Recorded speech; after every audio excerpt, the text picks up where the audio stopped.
Assalamu alaikum. Uh, First of all, if you don't mind, can you please introduce yourself and your company to us? Tell us about yourself a bit. Engineer Raja Ahsan, or maybe called Ahsan Rove, as a CEO of Ahsan Enterprises, situated in June 2020. And I also have introduced the skills in that company are the content creation. This company is basically about the corporate solution provision. And the corporate solution provision is a terminology which is very vast and wide. And if you really try to focus on the terminology, it says the corporate solution provision means providing the solution of every kind of corporate problem. So we basically deal with the corporate sectors, and these corporate sectors just vary from the departments of the other universities, the government departments. For example, take an example of Livestock Dairy Development Board situated in the Chak Shahzad. So where they will have the all kind of problems, like they will have to install the ceilings, they will have to put the tiles on, they will have the problem of providing the new furniture. And also in the recent year, we had the problems, we faced the corporate problems of doing the meetings online. So they had to require the systems which had to be built in such a way that a whole hall is to be created in which they will have to do and construct a Zoom meeting. Whatever they will speak, that sound and that frequencies, those frequencies will be conducted to the other party sitting on some other station. And whatever they will speak, the sounds and all kind of signals that will come into this hall by the equipments and gadgets like the ceiling speakers, mics, and the frequency modulation devices like the mixers and all this. What we had to do was to provide the solution for that. We have to complete whole phenomena and provide the complete one package solution. So though they could have the meetings for that. Also, it includes general order suppliers. The general order suppliers include all kind of equipments which are related to the office, daily office equipments. And also, we had to provide the services of designing, offset designing, 3D designing, 2D designing, in which, for example, 3D designing, take the example of if some department had to make the pantry means the kitchen of the corporate. So they will have to require us to create the 3D design first. They will provide the services of 3D design, and before actually we provide the services of actual construction and renovation. So 2D design includes the names of the company, logos of the companies, or the visiting cards, or the cards, or the books designing, the bugle designing, all kind of designing related to Corel Draw and Adobe Illustrator. Okay, thank you. Uh, Next will be, how did you come up with the idea for this company? Yeah. So basically, it is really inside you. If you ask yourself, when you come up with the career deciding ideas, I remember in our class of entrepreneurship, Dr. Atal Aziz told us, it is inside you that whatever you have to decide for your upcoming future, if your heart says that you can't really adjust in the culture of where you will have to always walk into the organized way of some other company, or you have to provide the service for other company, you will have to lend yourself all of your 100% to the other company. If you can't really have those feelings, you will have to go to the entrepreneurship and business. You don't have to go to the job. So for I had the same feeling that I don't really have to uh, give all of my services for a fixed amount and fixed ratio to some other company, and I don't really have to work for something that from 8 to 6 p.m. all of my skills uh, would be equalized onto the some equal ratio amount, and all those skills will definitely provide the 100% benefit to that company. Some other company will grow off through my skills. So I had the feeling that why shouldn't I build my own skills to benefit my own company, myself, in order to build my own organization and ultimately to earn through my organization. How independent can you feel, and how great can you feel when you will have the leverage in the society that you, whatever you earn, whatever you get, whatever you learn is all from your own organization, and your own organization is growing. So that's what business is. But when you come up to the entrepreneurship level, Dr. Atta, I mention him because of his ideologies or his influence. I came into this thing. It was basically inside me, but I came into this thing through the bridge he provided, of bridge of motivation. So there are basically four levels, whatever you choose. The first level, when you come up, when you finish any kind of education, any kind of skill, you have four choices. Number one choice is always the entrepreneurship, that whether you want to use your skills in the community, provide the solution to the community. You can earn from that, and also the community benefits from that. Okay, if you can't really do that, which is very justifiable, considering the resources you have in the Pakistan or the country. So if you can't really do that, the second option is doing the business, that you have to gather an amount or gather a number of skills, do a contract with the organizations and provide those skills to them and earn, and only you will, you and the other contracted party will benefit from that. It is not really necessary, the community will also benefit with that. If you can really do that as well, so you will have the option of lending yourself and lending your set of skills to some organization, which organization will profit from that, grow from that, and you will have a fixed amount of ratio from that. So basically there are three levels, and the fourth level is just related to the job and business, which is a mixture of those. This is the freelancing. Freelancing is a good option too, that you can be independent anytime. So I chose being an entrepreneur, but I'm on the level of the business, more of the level of the business, but I'm really onto the project. I'm gathering the resources to introduce a system, which was basically my FYP2, that impure water purification by solar radiation, that you don't really have to put the you put yourself into the on depending on the groundwater reservoirs. You will have another source of the clean water, and that will be tap water through solar radiation and solar disinfection. That's a long project, but before that stage I will have to gather the market, know the market, so capture the market, how the market trends go. First you will have to become a businessman in order to become a entrepreneur. So I'm on that level of in between the businessman and entrepreneur. Let's see where I go. Okay.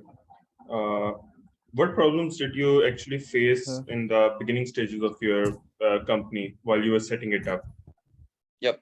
Those basic problems, they really come the hard way. And actually, they every day they tell you to quit and to go back to the really small circle or limited circle. It's not small circle.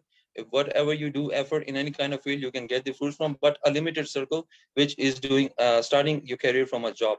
So after doing a 2 month job at the Nexco Consultants back in January 2020 to March 2020, and after that, the problems that I came to face was that I didn't have the freedom to use my skills at the full potential. So when I decided to come in this business, so the problem, those were, number one problem was the platform. I didn't have the platform to actually come up on that kind of a reputation there where I could just start the business and just start earning from that.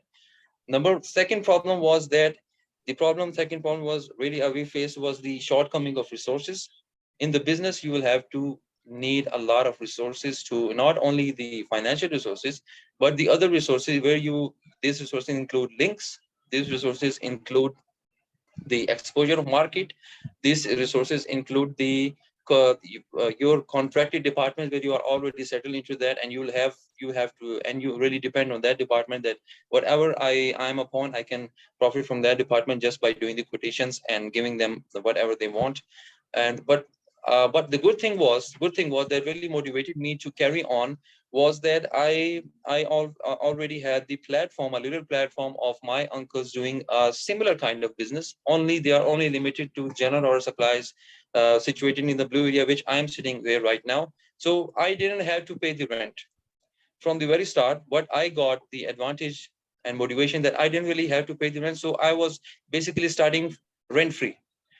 It was a major push for me to carry on, but I'm really sure those people who will have to start from taking another office and starting from zero scratch, from just arranging a new office and finding the platforms, different departments, that's a big challenge. And I can tell you that that is one of those things that will really demotivate you to go back to this same circle. So these are 2 3 major problems that you really face. And after that, when you come up to the pace, the fourth problem is the consistency, that you don't really want to do that every day. One day it will fascinate you, the other day it will tell you that you're not really up to that scale, because in the market you will mostly deal with illiterate people. Illiterate people doesn't mean that they don't have the education, but they don't have the right way to tell you or the right way to deal with you. So there are a lot of even in this mezzanine floor, in the basement, there are a lot of shops, or the mobile shops, or IT equipment shops. So when you go there, you have your exposure, you have your mannerism, you will have your way of communication, but they don't really know you until you have that reputation for syncing with them. So you will have to be a lot of the fourth problem, which is you'll have to be a lot of communicating. You will have to speak a lot of languages. The languages with you will speak with officers, the language which will you speak with the lower grades, the language which will you speak with the middle ones. So you'll have to learn a lot of languages. Okay. On So, who are the key partners in your company? Yeah, the key partners in my company, actually they are not really the key partners, but the key supporters. There are 2 3 key supporters, as I have already mentioned, my uncle's office. So Ahsan Enterprises, that has been working with the corporate sectors for the last 17 years. Uh, uh, those were the main key sponsors, you can say key partners, those who really provided me a little platform to carry on or to begin with. So after that, when I started to sail my own ship, so I started to focus on my own skills. So the key partner, you can say, Ahsan Enterprises, which has been doing general order suppliers for the corporate sectors. Sir, what are the key activities of your company?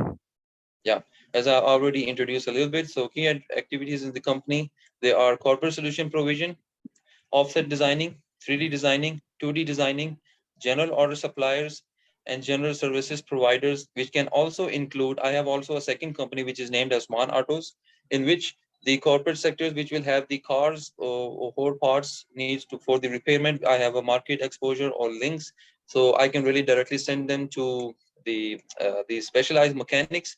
Those will repair those cars. They put the new parts, repair them, and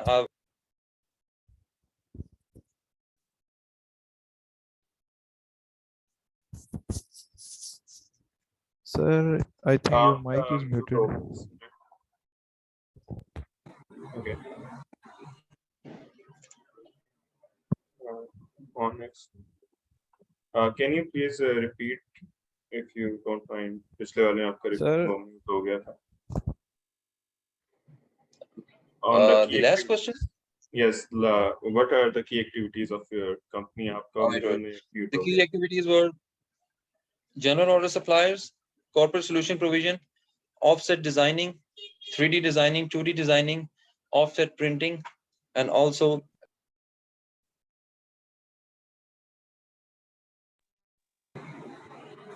Okay. I think we should move to next.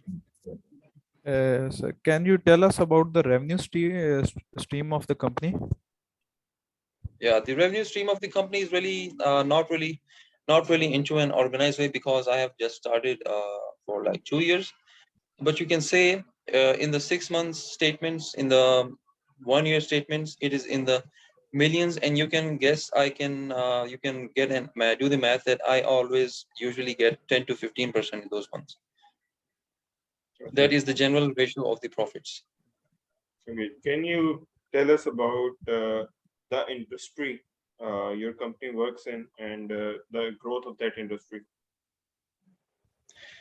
Actually, my company works in a lot of industries. It starts from the uh, apologize, I didn't really add into the services. We also do the construction renovation. So it works in the construction renovation industry, works in the printing industry, designing industry, or a lot. Printing means the shirts printing and the booklets printing, bugle printing. It also works into offset industry, which is really related to the designing of 2D and 3D maps, and also it works in the general order supplies industry and overall corporate solution provision industry. Okay. Now, what do you think are the necessary qualities a budding entrepreneur should have in Pakistan, especially? Yep. In the Pakistan, the first necessary quality should be that you will have to be willing to face the neglection neglecting attitude of the people, that people will not really welcome you, because in our country, in the business community, basically people really look at you by evaluating through their what they can really get the word from you. So basically, you will have to face a lot of negligence at the first stance, because when you are new, you don't have really have a worth in this market. So you will have to pitch something in front of them, that I have this skill set, I have that skill set, and you can really get this from me. So first quality should be that you will have to be inside out ready for that challenging market. Second quality for an entrepreneur is that the thinking and the ideology that you are really carrying with your set of skills, that you are really willing to provide the solution for the community in order to solve the problem the community is facing. And in that return, most of the entrepreneurs, I don't really consider myself as that exposure. But what I really believe is that most of the entrepreneurs that really fail at that stage of budding stage, they really think that the project they are introducing in the market, in the community, that project will instantly give them benefit, and they start doing math on that project, that we will get these numbers, we will get these numbers. But the real thing is, when you have really produced a product which can solve the problem of community, be sure that this product will definitely boom in the market. So this is one of those really comparisons, or you can say one of those imaginations that most of the entrepreneurs, including me at the beginning stage, were into, that we really start doing math on what we can really get in this project. Not everything is the money. Sometimes you get the exposure, sometimes you get the experience, sometimes you get the money, you get the profit, you get a large revenue. But for that, you will have to provide a rightful solution to the problem. If you're providing the rightful solution to the community problem, be assured that today or tomorrow you will get a large amount of revenue from that, because the whole community is going to get benefit from that. Okay. Now, finally, coming to the last question, what do you think will be the advice you would give to the new entrepreneurs who wants to go for business as a student level? Yep.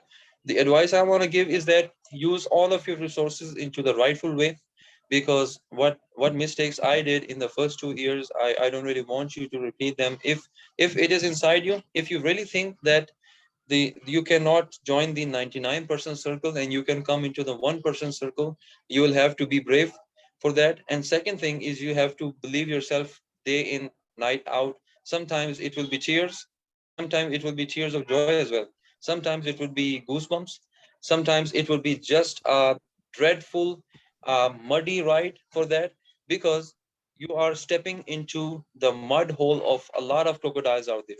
So when you are a little animal stepping into the mud of a lot of crocodiles, you will have to be a brave heart, because in that, after when the journey would be worth it. When you are not joining the 99% circle, believe that the 1% is worth it, because only 1% circle, or those people are joining who are already 10 years advance in the manner of mindset. Because whoever is doing the job, I respect the jobbers. I respect those person who are doing the jobs in the corporate sectors.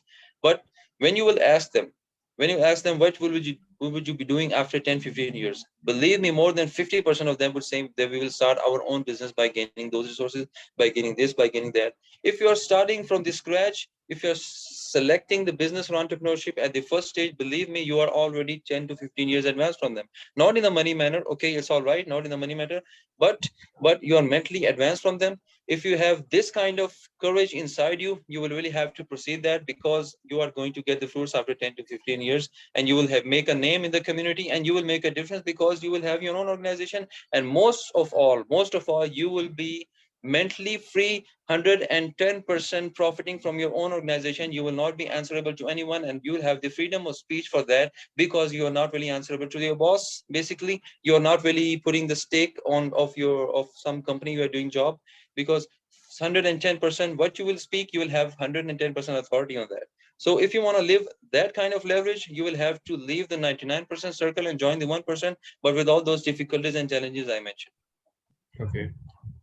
We thank you a lot for your time and what we got to learn from you. It was a Yep. very great experience. My pleasure. My pleasure. Thanks a lot. Okay, thank you for this. Thank you, sir, for your time.